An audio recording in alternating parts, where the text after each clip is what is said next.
Hello viewers, অচেতনতার free coaching চ্যানেলে তোমাদের সকলকে স্বাগত জানাই। আজকের এই ভিডিওতে তোমরা যারা নেতাজি সুভাষ ওপেন ইউনিভার্সিটিতে পিজি এমএ কোর্সে হিস্ট্রিতে পড়ছো, ফার্স্ট ইয়ারে ফার্স্ট পেপার যে তোমাদের রয়েছে মুঘল যুগের ইতিহাস, এই পেপারটির একটি ইম্পর্টেন্ট প্রশ্ন বা 2024-এর সাজেশনের প্রথম প্রশ্ন 18 নম্বরের, বাবর কি মুঘল সাম্রাজ্যের প্রকৃত প্রতিষ্ঠাতা ছিলেন?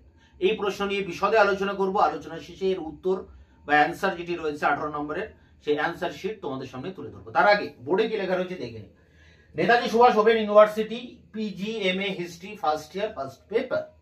প্রশ্ন দেখো, আপনি কি বাবরকে মুঘল সাম্রাজ্যের প্রকৃত প্রতিষ্ঠাতা বলবেন বা বলা যায় বলে মনে করেন? এক কথায় মুঘল সাম্রাজ্যের প্রকৃত প্রতিষ্ঠাতা বাবর কিনা। অনেক সময় সাম্রাজ্যে দেখি যে একজন প্রতিষ্ঠাতা হন, আরেকজন প্রকৃত প্রতিষ্ঠাতা হন, আরেকজন সর্বশ্রেষ্ঠ হন, এইরকম একটা ব্যাপার থাকে। তো মুঘল সম্রাটরা অনেকেই রাজত্ব করেছেন, বিশেষ করে প্রথম যে 6 জন খুবই গুরুত্বপূর্ণ: বাবর, তার পুত্র হুমায়ুন, তার পুত্র আকবর, তার পুত্র জাহাঙ্গীর, তার পুত্র শাহজাহান, তার পুত্র ঔরঙ্গজেব। এনারা ছিলেন শক্তিশালী মুঘল সম্রাট। তা প্রথম প্রতিষ্ঠা করেন বাবর। বাবরের পৈতৃক যে বাড়ি সেটা ছিল মধ্য এশিয়ার ফারগানায়। তিনি 12 বছর বয়সে সিংহাসনে বসেন, তখন তার জ্ঞাতি ভাইরা তাকে সিংহাসন থেকে তাড়িয়ে দেয়। তখন বাবর কাবুল দখল করেন, কাবুল কান্দাহার, কিন্তু সেখান থেকেও তাকে বিতাড়িত করা হয়। তখন এই বাবর ভারতবর্ষের দিকে দৃষ্টি নিক্ষেপ করেন। ভারতে তখন রাজত্ব করছেন সুলতানি যুগের সুলতান ইব্রাহিম লোদি, লোদি বংশের সুলতান। এবং ভারতবর্ষের দিকে দৃষ্টি নিক্ষেপ করলে বাবরের সাথে শেষ পর্যন্ত এই মাহমুদ লোদির 1526-এ পানিপথের প্রথম যুদ্ধ নামে যে যুদ্ধটা পরিচিত, সেই যুদ্ধ সংঘটিত হয়। পানিপথের প্রান্তরে এই যুদ্ধটি হয় 1526 সালে। এবং বাবর একদিকে, আরেকদিকে ছিলেন সেই সময় ভারতের যে সুলতান ইব্রাহিম লোদি। এবং ইব্রাহিম লোদি পরাজিত হচ্ছেন, বাবর ভারতবর্ষের অধিপতি হচ্ছেন, কিন্তু সমগ্র ভারতবর্ষের হতে পারছেন না, কারণ সেই সময় ভারতবর্ষে আফগান শক্তি খুব শক্তিশালী ছিল। তো ইব্রাহিম লোদি মৃত্যু হয় এই পানিপথের প্রথম যুদ্ধে। তারপরে সিংহাসন দখল করলেও, বাবর দখল করলেও, তার বিরুদ্ধে এদেশে আর অন্যান্য যে সমস্ত আফগান শক্তিরা ছিল বিভিন্ন রাজ্যে, তারা একজোট। বিশেষ করে ইব্রাহিম লোদির যে ভাই মাহমুদ লোদি, তার নেতৃত্বে বিয়ানা, রাজপুতানা, মারওয়ার, জয়সালমীর, এরকম বিভিন্ন জায়গার আফগানরা কিন্তু একত্রিত হয়, জোটবদ্ধ হয়। অন্যদিকে রানা সংগ্রাম সিং এর নেতৃত্বে রাজপুতরাও ঐক্যবদ্ধ হয় এই বাবরের বিরুদ্ধে, এবং একটা জোট তৈরি হয়। রাজপুত এবং ভারতীয় রাজপুত এবং আফগানদের ভিতরে একটা জোট তৈরি হয় বাবরের বিরুদ্ধে। এবং পরের বছরই 1527 খ্রিস্টাব্দে খানুয়ারের প্রান্তরে এক বিরাট যুদ্ধ বাধে বাবরের সাথে এই সম্মিলিত জোটের। খানুয়ারের যুদ্ধ, এই যুদ্ধেও বাবর জয়লাভ করেন। এটাই ছিল টার্নিং পয়েন্ট। এই যুদ্ধে যদি হেরে যেতেন বাবর, তাহলে ভারতে তার সাম্রাজ্য স্থাপনের স্বপ্ন চিরতরে বিসর্জন দিতে হতো। এবং খানুয়ার যুদ্ধে বাবর জয়লাভ করেন এবং ভারতে তার বিরুদ্ধে যে আফগান শক্তি, রাজপুত শক্তি, এদেরকে তিনি ধ্বংস করে দেন। অর্থাৎ মুঘল সাম্রাজ্য স্থাপন করার যে পথের কাঁটা, সেটা কিন্তু দূর হয়ে যায়। রাজবুরুক উইলিয়াম এমনটাই বলছেন। ডক্টর কালীকিঙ্কর দত্ত এই খানুয়ারের যুদ্ধকে বলছেন একটা চূড়ান্ত ফল নির্ণয়কারী যুদ্ধ এবং খুবই গুরুত্বপূর্ণ মুঘল সাম্রাজ্যের প্রতিষ্ঠার ইতিহাসে। খানুয়ারের যুদ্ধে যদি হেরে যেতেন বাবর, তাহলে পানিপথের প্রথম যুদ্ধে জয়লাভের গুরুত্বই থাকতো না। তো যাই হোক, খানুয়ারের যুদ্ধে তিনি জয়লাভ করেন এবং এই মাহমুদ লোদিকে পরাজিত করেন, রানা সংগ্রামকে পরাজিত করেন। কিন্তু মাহমুদ লোদি তখন উত্তর ভারত ছেড়ে কিছুটা পূর্ব দিকে এসে বিহারের শের খা, আরেক আফগান অধিপতি বাংলাদেশের, তার সাথে জোট বাঁধেন এই মাহমুদ লোদি। দুই আফগান একত্রিত হয়ে এক জোট তৈরি করেন এবং বাবরের বিরুদ্ধে যুদ্ধ ঘোষণা করেন। এবং বাবরের সাথে পরের বছর, যেটা 1528 সালে হচ্ছে ঘরঘরার যুদ্ধ, গোগরার যুদ্ধ বা ঘরঘরার যুদ্ধ বলা যায়, যে আরেক আফগান অধিপতি শের খা এবং মাহমুদ লোদির সম্মিলিত বাহিনীর সাথে বাবরের আবার পুনরায় যুদ্ধ হচ্ছে খানুয়ারের যুদ্ধের পরের বছর, ঘরঘরা বা গোগরার যুদ্ধ। এই যুদ্ধেও বাবর জয়লাভ করছেন করে একেবারে তার সমস্ত শত্রুকে তিনি নিধন করছেন। এছাড়া আরেক রাজপুত শক্তি ছিল মেদিনী রায়, সেই মেদিনী রায়ের বিরুদ্ধেও কিন্তু তার পরের বছর তিনি যুদ্ধ করেন এবং জয়লাভ করেন, করে ভারতে মুঘল সাম্রাজ্য স্থাপন করেন, প্রতিষ্ঠা করে দিয়ে যান। তাহলে এটা ভারতে মুঘল সাম্রাজ্যের প্রকৃত প্রতিষ্ঠাতা নিঃসন্দেহে বাবর, এ নিয়ে কোনো সন্দেহ নেই। কিন্তু তারপরে হুমায়ুন যখন ক্ষমতায় আসেন বা সে রাজা সম্রাট হন, তখন হুমায়ুনের নিজের ভুলে, তার নির্বুদ্ধিতার কারণে তিনি সাম্রাজ্যচ্যুত হন, সিংহাসনচ্যুত হন। যদিও হুমায়ুন জীবিত থাকা অবকালীন তিনি আবার এই মুঘল সাম্রাজ্য দিল্লিতে উদ্ধার করেন এবং আকবরকে সিংহাসনে বসিয়ে দিয়ে যান। তা যাই হোক, এখানে মুঘল সাম্রাজ্যের প্রকৃত প্রতিষ্ঠাতা অবশ্যই নিঃসন্দেহে আমরা বাবরকে বলতে পারি। কিন্তু বাবর এই যেটুকু সময় ভারতবর্ষের অধিপতি হিসেবে ছিলেন, তার বেশিরভাগ সময়টাই তার কেটে গেছিল যুদ্ধ বিগ্রহে।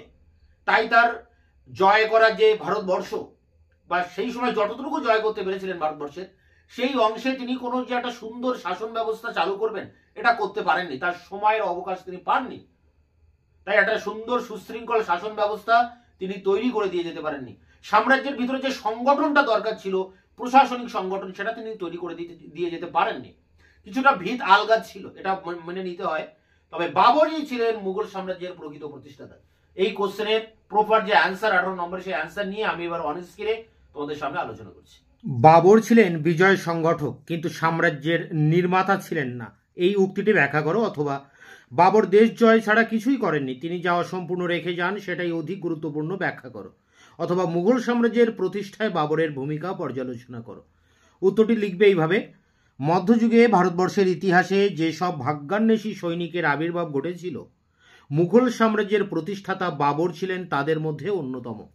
ঐতিহাসিক স্টানলি লেনপুল বলেছেন, শুধুমাত্র ভারতের ইতিহাসে নয়, এশিয়ার ইতিহাসেও জহিরুদ্দিন মোহাম্মদ বাবর এক বিশিষ্ট স্থান অধিকার করে আছেন। বাবর ছিলেন এক অনন্য সাধারণ দৈহিক শক্তি, উদ্যম ও আত্মবিশ্বাসের অধিকারী। ঐতিহাসিক রাজব্রুক উইলিয়াম বলেন যে, বাবরের চরিত্রে নানা রক্ষণশীলতা, মহৎ উদ্দেশ্য, যুদ্ধ নিপুণতা, নানা বিচক্ষণতা, মহৎ উদ্দেশ্য, যুদ্ধ নিপুণতা, সুদক্ষ শাসন কৌশল, প্রজাহিতৈষণা, উদার প্রশাসনিক আদর্শ, সৈন্যদের হৃদয় জয় করার ক্ষমতা, ন্যায় বিচার প্রবণতা প্রভৃতি নানা গুণের সমাবেশ ঘটেছিল। ভিনসেন্ট স্মিথ মনে করেন, সমকালীন যুগে বাবর ছিলেন একজন উচ্চাকাঙ্ক্ষী ও নির্ভীক নরপতি। নিজেকে গৌরবের আসনে সুপ্রতিষ্ঠিত করার জন্য সারা জীবন ধরে বাবরকে বিভিন্ন প্রকার সংকটের বিরুদ্ধে সংগ্রাম করতে হয়েছিল। তার প্রতিটি সাফল্যের মূলে ছিল দৃঢ় আত্মবিশ্বাস ও দুধর্মনীয় উচ্ছ্বাসা। কৈশোর থেকে পরিণত বয়স পর্যন্ত এই দৃঢ় আত্মবিশ্বাস ও দুধর্মনীয় উচ্চাকাঙ্ক্ষা বাবরের জীবনের গতিপথ নিয়ন্ত্রণ করেছিল। প্যারা করে দেখো: একজন অ্যাডভেঞ্চার প্রেমী সাম্রাজ্য বিজয়ের স্বপ্ন নিয়ে বাবর এশিয়ার দিকে দৃষ্টি প্রসারিত করেন। শৈশবকাল থেকে বাবর ছিলেন একজন দক্ষ সৈনিক।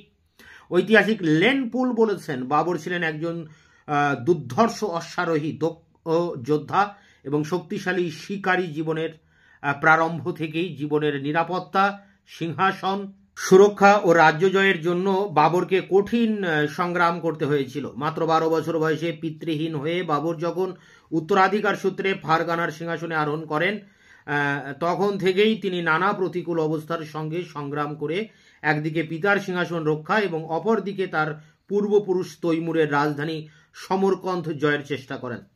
প্যারা করে দেখো: বাবর 1497 খ্রিস্টাব্দে সমরকন্দের অভ্যন্তরীণ বিশৃঙ্খলার সুযোগ নিয়ে সমরকন্দের সিংহাসন অধিকার করেন, কিন্তু অল্প দিনের মধ্যেই ফারগানার অভ্যন্তরে তার বিরুদ্ধে গভীর ষড়যন্ত্র শুরু হওয়ায় বাবর তার স্বরাজ্যে প্রত্যাবর্তন করেন এবং সঙ্গে সঙ্গে উজবেক সর্দার সমরকন্দ জয় করে নেন। বাবর পুনরায় সমরকন্দ অধিকারের চেষ্টা করেন ও উজবেক সর্দারদের হাতে শোচনীয়ভাবে পরাস্ত হন। সমরকন্দ, ফারগানা উভয়ই রাজ্য বাবরের হাতছাড়া হয়ে যায়। রাজ্যচ্যুত গৃহহারা বাবর আশ্রয়ের সন্ধানে স্থানান্তরে ঘুরে বেড়ান এবং তার পিতৃরাজ্য পুনরুদ্ধারের সব আশা ও স্বপ্ন ধূলিসাৎ হয়। 1504 খ্রিস্টাব্দে বাবরের জীবনে আবার এক ঘটনার সুযোগ আসে। কাবুল রাজ্যের অরাজকতার সুযোগে তিনি এই রাজ্য অধিকার করেন বা আক্রমণ করেন, কিন্তু উজবেকদের কাছ থেকে তীব্র প্রতিরোধের সম্মুখীন হলে তিনি ভারতবর্ষে রাজ্য স্থাপনের স্বপ্ন দেখতে শুরু করেন।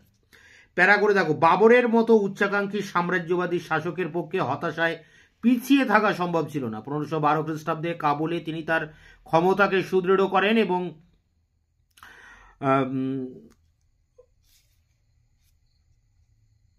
কাবুলের এবং কাবুলের পার্বত্য ভূমি থেকে ভারতের সমতল অঞ্চলের প্রতি দৃষ্টি দেন।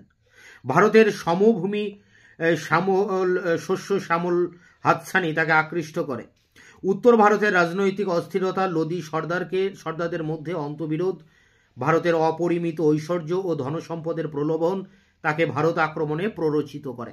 1519 থেকে 24 খ্রিস্টাব্দ পর্যন্ত বাবর প্রাথমিক অভিযান চালিয়ে সীমান্তবর্তী অঞ্চলে তার প্রবেশের পথ পরিষ্কার করেন। তিনি পাঞ্জাবের শিয়ালকোট পর্যন্ত তার অগ্রগতি অব্যাহত রাখেন। 1524 খ্রিস্টাব্দে বাবর কান্দাহার জয় করেন এবং ইব্রাহিম লোদির শত্রু আলম খানের আমন্ত্রণে সসৈন্যে ভারতে প্রবেশ করে লাহোর অধিকার করেন। আলাউদ্দিন নামে এক ব্যক্তিকে লাহোরের শাসনকর্তা নিযুক্ত করে বাবর নিজ রাজ্যে প্রত্যাবর্তন করলে অল্প দিনের মধ্যে আলাউদ্দিন লাহোর থেকে বিতাড়িত হন।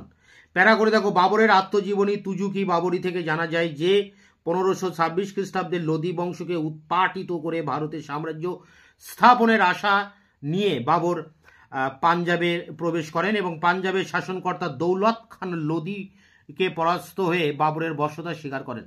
এরপর বাবর দিল্লি অভিমুখে অগ্রসর হলে 1526 খ্রিস্টাব্দে সুলতান ইব্রাহিম লোদি পানিপথের প্রান্তরে বাবরকে বাধা দান করেন। এই যুদ্ধে ইব্রাহিম লোদির বিশাল সেনাবাহিনী বাবরের নিকট পরাস্ত হয় এবং ইব্রাহিম লোদি যুদ্ধক্ষেত্রে নিহত হন। আর.পি. ত্রিপাঠীর মতে পানিপথের যুদ্ধ ছিল ক্ষমতা নির্ণায়ক যুদ্ধ। এই যুদ্ধে বাবরের জয়লাভের ফলে বৃহৎ মুঘল সাম্রাজ্যের গোড়াপত্তন হয়। ডক্টর কে দত্ত এই মতের বিরোধিতা করে বলেন যে পানিপথের জয়ের ফলে বাবরের হিন্দুস্থানের সার্বভৌম অধীশ্বরে পরিণত হননি। পানিপথের জয়ের ফলে দিল্লিতে আগ্রার দরজা বাবরের কাছে উন্মুক্ত হয় এবং ভারতের মুঘল সাম্রাজ্য প্রতিষ্ঠার প্রথম ধাপ স্থাপিত হয়। পানিপথের যুদ্ধের গুরুত্ব সম্পর্কে ঐতিহাসিক জন রিচার্ডস বলেন, পানিপথের বিজয়ের পর বাবর নাদির শাহ বা তৈমুরের মতো ভারতের ধনসম্পদ লুট করে দেশে ফিরে যাননি। ভারত ভূমিতে তিনি এক সাম্রাজ্য স্থাপনের পরিকল্পনা করেন। প্যারা করে দেখো, পানিপথের যুদ্ধে জয়লাভ বাবরকে তখনও পর্যন্ত উত্তর ভারতে নিরঙ্কুশ আধিপত্য স্থাপনের সুযোগ দেয়নি।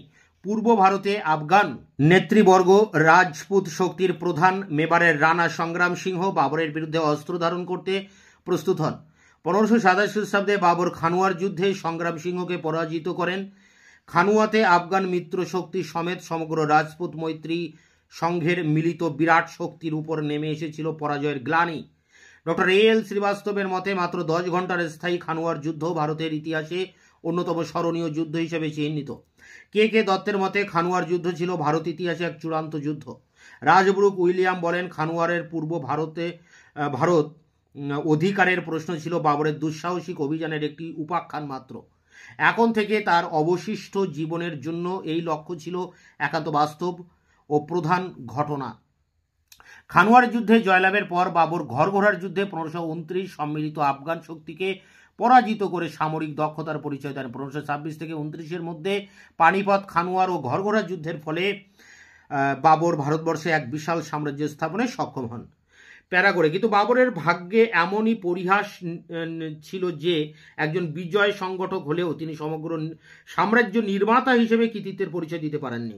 রাজব্রুক উইলিয়ামের মতে বাবর তার পুত্রের জন্য যে রাজতন্ত্র উপহার দেন তা কেবল যুদ্ধের সময় কার্যকরী ছিল, শান্তির সময় তা ছিল দুর্বল, কাঠামোহীন ও মেরুদণ্ডহীন। যোদ্ধা হিসেবে বাবর যত বড় হন না কেন, সংগঠক ও শাসন ব্যবস্থার স্থপিতা হিসেবে তার কৃতিকর্ম ছিল ম্লান। বস্তুত বাবর রাজ্য জয় ছাড়া আর কিছুই করে যেতে পারেননি। ভারতের সাম্রাজ্য প্রতিষ্ঠার পর বাবর বহু বছর বেঁচে থাকা সত্ত্বেও তিনি শাসনতান্ত্রিক ব্যাপারে কোনো উল্লেখযোগ্য শাসন সংস্কার সাধন করতে পারেননি বা কোনো সংগঠনও তৈরি করতে পারেননি। সাম্রাজ্যের সর্বত্র তিনি একই ধরনের আইন কানুন প্রবর্তন বা কোনো প্রশাসনিক সংস্কার প্রবর্তন করতে পারেননি। প্রতিটি বিজিত রাজ্যে চিরাচরিত শাসন ব্যবস্থা অক্ষুণ্ণ থাকে। দ্বিতীয়ত, বাবর যে সাম্রাজ্য গঠন করেছিলেন তা ছিল অস্থায়ী। ভারতে তার অধিকৃত ভূখণ্ড ছিল অধীনস্থ, অবিন্যস্ত এবং একাধিক স্বশাসিত অঞ্চলের সমষ্টি মাত্র। তাই হুমায়ুনের সময় কিছুকালের জন্য ভারতে মুঘল পতাকা উত্তোলনের মতো সামান্যতম ভূমিখণ্ড ও অবশিষ্ট ছিল না। তার পৌত্র আকবরকে প্রায় সম্পূর্ণ নতুনভাবেই সাম্রাজ্য গড়ে তুলতে হয়েছিল। তৃতীয়ত, বাবর শাসনতান্ত্রিক বিভাগের মতো বিচার ব্যবস্থার কোনো পরিবর্তন করতে পারেননি। সুনিয়ন্ত্রিত বিচার ব্যবস্থার জন্য সর্বত্র নিয়মিত বিচারালয় স্থাপন ও আইন কানুন প্রবর্তন করার কোনো চেষ্টা বাবর করেননি। বাবরের রাজত্বকালে আফগান আমলে বিচার ব্যবস্থাই চালু ছিল। চতুর্থত, রাজস্ব সংক্রান্ত ব্যাপারে পূর্বতন জেলাশাসক, জমিদার ও জাগিরদারদের ক্ষমতা অক্ষুণ্ণ থাকে। বাবর শক্তিশালী সুনিয়ন্ত্রিত কেন্দ্রীয় শাসন প্রতিষ্ঠা করতে অগ্রসর হওয়ায় প্রদেশগুলোর উপর সম্রাটের কর্তৃত্ব প্রতিষ্ঠিত হবার সুযোগ পায়নি। এরপরে দেখো পঞ্চমত, বাবর আফগান আমলে প্রচলিত ভগ্নপ্রায় রাষ্ট্রীয় ব্যবস্থার পরিবর্তন সাধন করে সমগ্র সাম্রাজ্যকে কয়েকটি ছোট জায়গিরে বিভক্ত করে সেগুলোকে বিশ্বস্ত জায়গিরদারের হাতে ন্যস্ত করেন। এই ব্যবস্থার ফলে মধ্যযুগের সামন্ত প্রথা কুফল দূর করা তার পক্ষে সম্ভব হয়নি। বাবরের আমলে ভারত ছিল নিয়মিত ও সুশাসিত রাষ্ট্রের পরিবর্তে এক রাজার অধীনে কয়েকটি রাজ্যের সমষ্টি মাত্র। এরপরে দেখো ষষ্ঠত, পার্বত্য অঞ্চল ও সীমান্ত অঞ্চল শাসকগণ বাবরের প্রতি মৌখিক আনুগত্য প্রদর্শন করলেও স্বাধীনভাবে নিজেদের রাজ্যে তা শাসন করতেন। ফলে মুঘল সাম্রাজ্যের সংহতি দুর্বল হয়ে যায়। সপ্তমত, পূর্বতন রাষ্ট্রীয় ব্যবস্থা ও সংহতির ভাঙন, নতুন রাষ্ট্রীয় সংহতির অভাব, ব্যবসা বাণিজ্যের অবনতি ও বাবরের অমিত ব্যয়িতা প্রভৃতির কারণে মুঘল সাম্রাজ্যের রাজকোষ একেবারে শূন্য হয়ে যায়। বাবর তার সাম্রাজ্যের অর্থনৈতিক ভিত্তিকে শক্তিশালী করে তুলতে পারেননি। প্যারা করে দেখো, এটি শেষ প্যারা। কিন্তু বাবর নিছক বিজয় সংগঠক ছিলেন না। সামরিক অর্থে তিনি ছিলেন ভারতের মুঘল সাম্রাজ্যের প্রতিষ্ঠাতা। তিনি যদি পানিপত ও খানুয়ার যুদ্ধে যথাক্রমে আফগান ও রাজপুত শক্তিকে দুর্মার না করতে পারতেন, আকবরের সাম্রাজ্য গঠনের সুযোগ কোনোদিনই সম্ভব হতো না। ষোড়শ শতকের গোড়ায় ভারতের মানচিত্রে ক্ষুদ্র রাজ্য সমষ্টির মধ্যে যে শক্তি সাম্য ছিল তা বাবর ভেঙে দিয়ে উত্তর ভারতে এক সাম্রাজ্যের ভিত্তি স্থাপন করেন। সংস্কৃতি মনা বাবর অমুসলিম প্রজাদের প্রতি ধর্ম সহিষ্ণুতার নীতি প্রদর্শন করেছিলেন এবং ভারতীয় সংস্কৃতির সঙ্গে খাপ খাইয়ে নিয়েছিলেন। আর.পি. ত্রিপাঠী যথার্থই বলেছেন, বাবরের মতো বর্ণবহুল মৌলিক চরিত্রের মানুষ ভারত সম্রাটের আসন অলঙ্কৃত করে প্রকৃতই ভারতে মুঘল যুগের সূচনা ঘটান। এই ছিল ভারতে মুঘল সাম্রাজ্য প্রতিষ্ঠায় বাবরের কৃতিত্ব। দেখো, এটা একটা কমপ্লিট নোট তোমাদের সামনে তুলে ধরলাম। এরপরে আরেকটি নোটস তোমাদের সামনে তুলে ধরছি, যেটা তোমাদের যে কোর্স ম্যাটেরিয়ালস রয়েছে সেই ম্যাটেরিয়াল থেকে আমি সরাসরি তুলে ধরছি। দেখো, মুঘল সাম্রাজ্যের প্রতিষ্ঠাতা বাবর, এই জায়গা থেকে তোমরা এই অ্যান্সারটা দেখো লিখতে পারবে। স্টালে লেনপুলের মতে এই জায়গা থেকে শুরু হয়েছে। এখান থেকে আমি আর পড়ে রিপিট করছি না, তোমরা এটা দেখে দেখে লিখে নিতে পারো। এটাও কিন্তু তোমাদের কোর্স ম্যাটেরিয়ালের যে অংশটা রয়েছে বাবরের উপরে, সেই নোটসটাই আমি তোমাদের সামনে এখানে তুলে ধরছি। তোমাদের কাছে অনেকের বই হয়তো ইংরেজি ভার্সানে রয়েছে, তাই আমি বাংলা ভার্সান থেকে এই নোটসটা তোমাদের সামনে তুলে ধরলাম। দেখো, এখানে পরপর যেভাবে লেখা আছে তোমরা দেখে দেখে লিখে নেবে। আমি পরপর দেখো এখানে দিয়ে যাচ্ছি। নোটসটা একটু বড় আছে যেহেতু টেক্সট বই থেকে আছে, কিন্তু এখানে পুরোটাই ডিটেলসে লেখা আছে। তোমরা যারা ডিটেলসে পড়তে চাও বিষয়টা, তোমরা কিন্তু এটা দেখে পড়ে নিতে পারবে।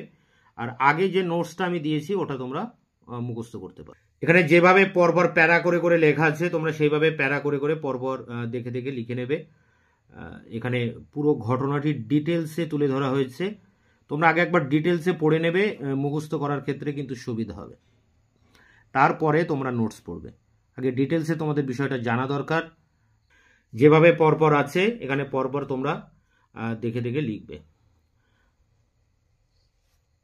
এখানে কিন্তু সমস্ত বিষয়টা তুলে ধরা হয়েছে। যে সমস্ত বড় বড় প্যারা রয়েছে সেই প্যারাগুলোতে একটু ডিটেলসে সেই সমস্ত যুদ্ধের পুরো দিকটা তুলে ধরা হয়েছে। যুদ্ধের ঘটনাগুলো, ছোটোখাটো ঘটনাগুলো এখানে মেনশন করা হয়েছে। এইভাবে তোমরা দেখে দেখে লিখবে। আসলে ঘটনাটা অনেক বড়। বাবরের অনেকগুলো যুদ্ধ করেন, এই জন্য বাবরের এই সমস্ত যুদ্ধগুলোর উপরে অনেক ডিটেলসে আলোচনা রয়েছে। দেখো, এখানে পরপর দেওয়া আছে। এটাই মূলত শেষ দিকে চলে এসছে নোটসের। এখানে তোমাদের নোটের একটা উপসংহার লিখতে হবে বা মূল্যায়নের অংশটা কিছু লিখতে হবে। তার চরিত্রের যে মূল্যায়ন করেছেন ঐতিহাসিকরা সেই সমস্ত দিক এখানে তুলে ধরতে হয়েছে।